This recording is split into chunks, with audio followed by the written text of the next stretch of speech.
मालिकेत सामील आहे त्याच्यात. बिलकुल सामील आहेत. आपल्याला लक्षात येईल. आणि मी तर काय सांगेन, मी तुम्हाला त्यांनी कट करताना केलेलं व्हिडिओ रेकॉर्डिंग माझ्याकडे आहे, ऑडिओ रेकॉर्डिंग माझ्याकडे आहे. कटात चर्चा झालेलं ऑडिओ रेकॉर्डिंग माझ्यामध्ये आहे.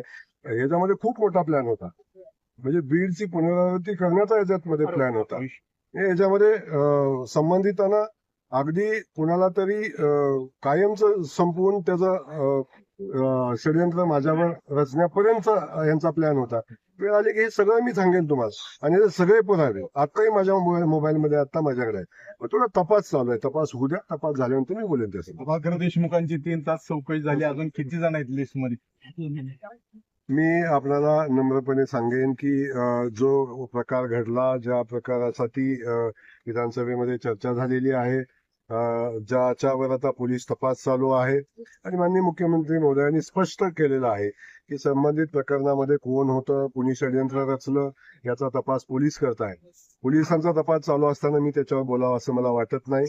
तपास झाल्यानंतर मला नक्की बोलायचं याच्यावर, मला नक्की बोलायचं याच्यावर, मी आपल्याला सांगतोय. परंतु पोलिसांना त्यांचा तपास करू द्या, वस्तुस्थिती समोर येऊ द्या. मग आल्यानंतर दूध का दूध, पाणी का पाणी होईल. आणि जर कोण दोषी नसेल तर त्याला भ्यायचं काही कारण नाही. अजिबात शंका कुशंका न ठेवता पोलीस चौकशीला सामोरं जावं. मोठमोठे नेत्यांची विमानानं पळून जायचे काही कारण नाही. फक्त माझं राजकारणी मंडळीला एवढंच सांगणं आहे, बाबांनो, माया भगिनींना पुढं करून राजकारण करू नका. मैदानात येऊन आपण राजकारण करू. अशा पद्धतीचं राजकारण हे संस्कृतीला शोभणार नाही.